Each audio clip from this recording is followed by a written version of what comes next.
21%. Then it's LeBron, Kawhi Leonard, and Kevin Durant, who was the MVP of the finals, 11%. Oh, okay. But at the bottom of the screen, I want you to notice something. Also receiving votes, Steph Curry. Oh, well, how grand of you. Hey, everybody, did you hear that Steph Curry, a two-time MVP, whose playoff record in the last 3 years is 43-13, he also got votes. Do you realize in the college football poll this weekend, Navy and Troy also got votes? Do you realize that the Rock and Roll Hall of Fame recently had an induction ceremony? Pearl Jam got inducted. Kraftwerk, a Swedish band, got votes. NBA general managers, if they were starting a franchise, a couple of them, now think about this. He's the fastest scorer in league history. He breaks his only Wilt Chamberlain and Steph Curry literally every year break their own record. His playoff record is 43-13. His skill is based on one that will not deteriorate with age. Big guys fall apart. Little guys don't. He is the smartest player, arguably, in league history.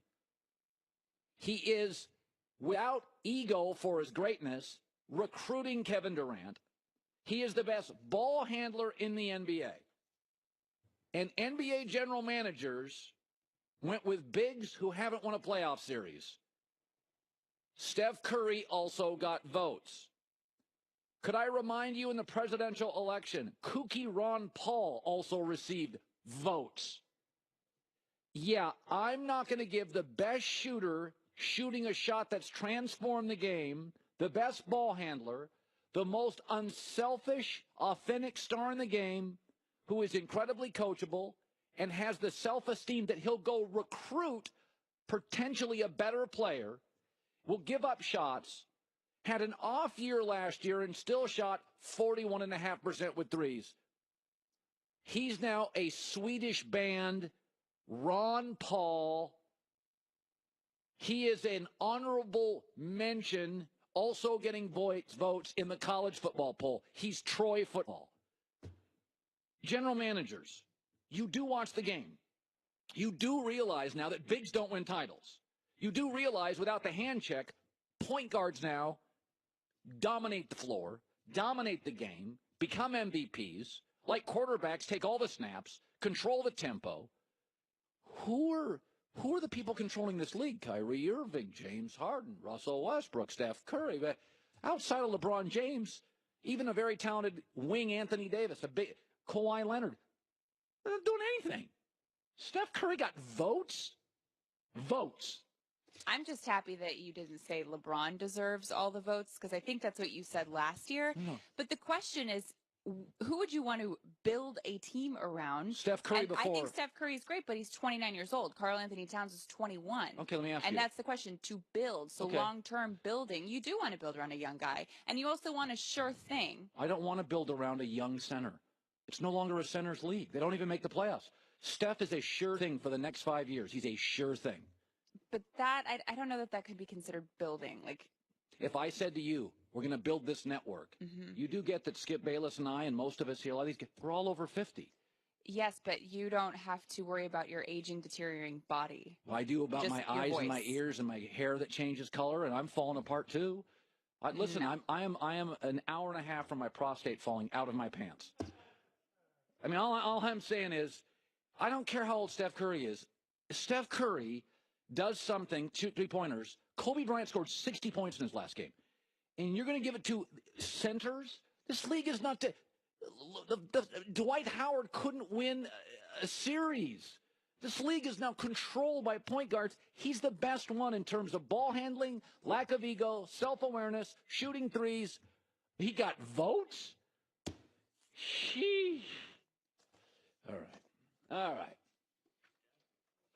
Yeah, did you hear that, Christine? What? Steph Curry's dad played till he was 38, and he's not as good as... And that's totally fine, but if you're going to start from scratch and build around someone, you want a young, sure thing player. Point guards have been very hard to figure out.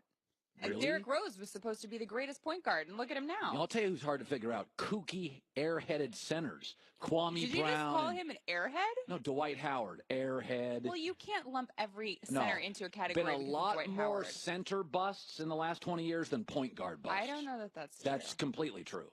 Centers, if you're 7 feet in the 8th grade, don't think it screws with you psychologically? Of course it does. That's why center, Kwame Brown, flake. Andrew Bynum, flake. Shaq, kind of flaky. If you're the point guard where everything runs through you and you have a lot of pressure on you, don't you think that messes with you psychologically? No, I think you make a lot of money, shoe deals. Doesn't that mess with you psychologically? No, point guards run this league. They just do. Point guards and wings. NBA GMs. All right, coming up. Okay. He's telling us. He's giving us signals. He's going to be a Hall of Fame quarterback. He's got 2 Super Bowls. Why isn't anybody listening? Why isn't anybody listening to what Big Ben is saying? If it's not a cry for help, it's a cry for something. He keeps talking, and nobody's listening, and he's clearly directing it at one person. And he's right. But first, before I got my Casper mattress, you know I was not a great sleeper. I am now. And the reason I'm a great sleeper is because of Casper.com's sleep scientists. Feedback, supportive bed, comfort foams, support foams. They ship it to you for free, let you sleep in it for 100 nights, and if you don't like it, they take it out. And they take it out for free, and they give it to a charity and charge you nothing. What other company